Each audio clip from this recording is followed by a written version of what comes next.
Salam sejahtera Malaysia, denyut nadi suara rakyat bergema di channel ini. Jangan lupa tekan butang subscribe, like dan share. Malaysia kita punya, cintai Malaysiaku, kita jaga kita.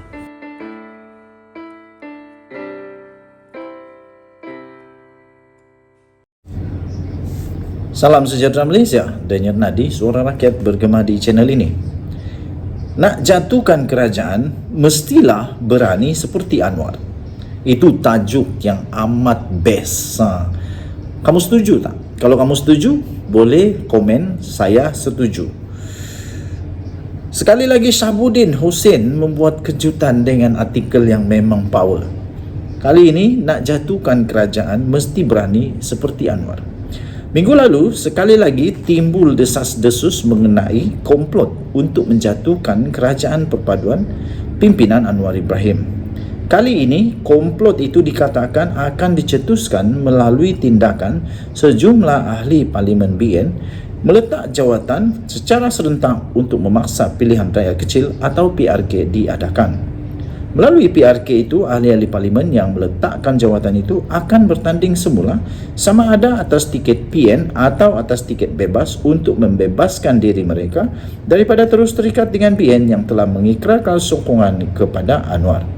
Seterusnya, melalui pakatan dengan parti-parti yang lain, mereka dikatakan akan bekerjasama memastikan Anwar hilang kedudukan sebagai Perdana Menteri. Dikatakan lagi, peletakan jawatan ahli Parlimen itu adalah akan berlaku sekitar Jun depan agar PRK itu dapat diadakan serentak dengan PRN di 6 negeri iaitu Selangor, Pulau Pinang, Negeri Sembilan, Kelantan, Kedah dan Terengganu.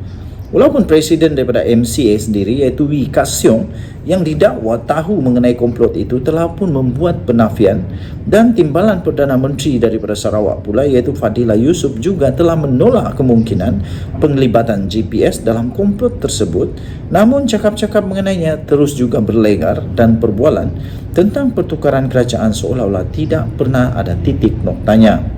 Di waktu-waktu yang tidak menentu sering saja timbul kabar angin mengenai gerakan mahu menukar kerajaan dan menjatuhkan Perdana Menteri Datuk Seri Anwar Ibrahim.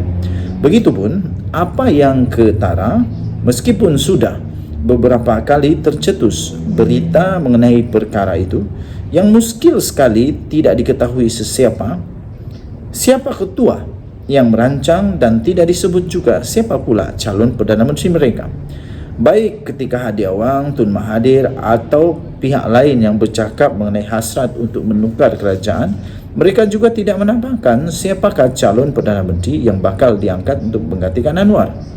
Dalam komplot tersebut yang tercetus minggu lalu, meskipun dilaporkan bahawa Mahyadin Mak Yassin akan jadi Perdana Menteri, kiranya perancangan itu menjadi kenyataan. Tetapi Presiden Bersatu itu sendiri tidak pula pernah mengiyakan atau menafikannya sehinggalah sekarang ini. Bahkan berdasarkan gerak-gerik politiknya yang terlihat sejuk sejak kebelakangan ini, ramai yang sudah hilang keyakinan terhadap Mahyadin Mak Yassin. Bagaimana seorang yang sejuk dan semacam tidak mengetuai sesuatu gerakan menjatuhkan kerajaan mahu dijadikan Perdana Menteri? Lagipun beliau ada kes mahkamah sekarang ini. Menonjolkannya sekali lagi sebagai calon Perdana Menteri mungkin akan menyebabkan wujudnya gelombang penolakan yang ketara daripada ahli-ahli Parlimen sendiri. Dalam masa yang sama, walaupun diketahui bahawa Tun Mahathir memang mahu menjatuhkan Anwar, tetapi beliau sendiri tidak boleh dinamakan sebagai calon Perdana Menteri kerana bukan merupakan ahli Parlimen. Lebih daripada itu, beliau juga tidak pernah menamakan sesiapa pun untuk menjadi Perdana Menteri jika Anwar berjaya dijatuhkan. Cubaan Tun Mahathir untuk berbaik-baik pula dengan pemimpin Perikatan Nasional setakat ini masih tidak menampakkan kejayaan di mana majlis berbuka puasa anjurannya pada pertengahan Ramadan yang lalu tidak pun dihadiri oleh Mahyadin, Hamzah Zainuddin, Hadi Awang atau lain-lain pemimpin daripada Blok Pembangkang. Yang hadir pada ketika itu hanyalah Ahmad Faizal Azumur atau Peja bersama beberapa orang lagi wakil Bersatu yang tidak cukup besar nama mereka.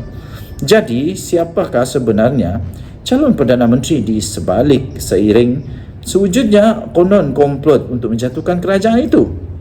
Kalau bukan Mahyadin, adakah calonnya ialah Hamzah Zainuddin, Ketua Pembangkang sekarang, atau Hishamuddin Hussein, atau Ismail Sabri Yaakob bakal ditonjolkan sekali lagi.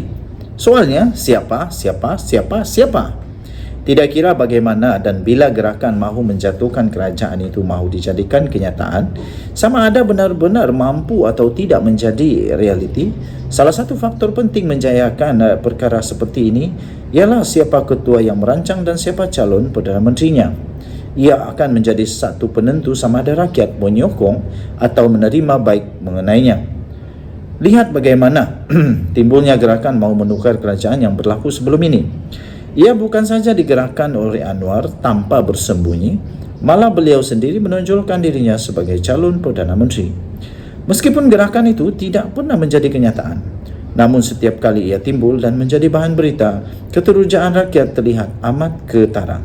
Sebab itu, di sebalik cubaan menukar kerajaan tidak berjaya, Anwar melalui PH telah disokong rakyat dengan mendapat jumlah kerusi paling banyak dalam PRU 15 yang lalu, yaitu sebanyak 82 kerusi parlimen.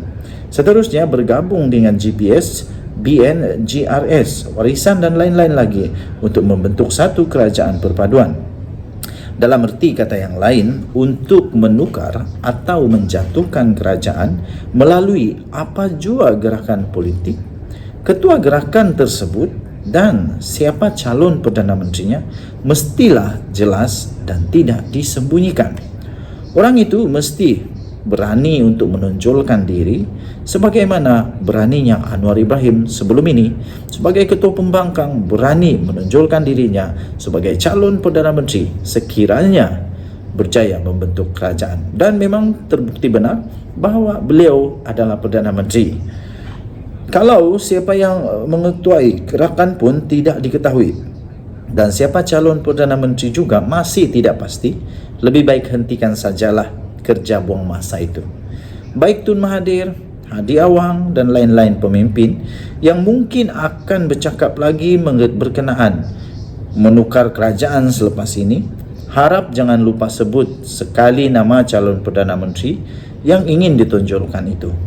Kerajaan tidak akan jatuh sekiranya ia sekadar digempakkan oleh gerakan yang berkecamuk. Tiada ketua dan tiada calon Perdana Menteri yang tersipu-sipu malu untuk disebut namanya sebagai calon Perdana Menteri. Denyut nadi Suara Rakyat bergema di channel ini ditulis oleh Sahbudin Husin, 29 April 2023, diterbitkan di sahbudin.com.net. Saya setuju dengan apa yang dinyatakan oleh Sahbudin Husin ini. Kalau memang benar mau gulingkan kerajaan, mesti berani, mesti ada calon Perdana Menteri. Nanti rakyat bingung. Ya pun kalau nak jadi kerajaan mesti ada Perdana Menteri. Barulah tahu. Saya fikir MP pun, ahli-ahli parlimen pun perlu nama siapa calon Perdana Menteri, barulah mereka sedia untuk menyokong. Kalau tidak, itu hanya satu berita kabar angin sajalah. Sia-sia kata Sahbudin Husin, itu semua akan jadi satu perkara buang masa. Denyut nadi Suara Rakyat bergema di channel ini. Bye.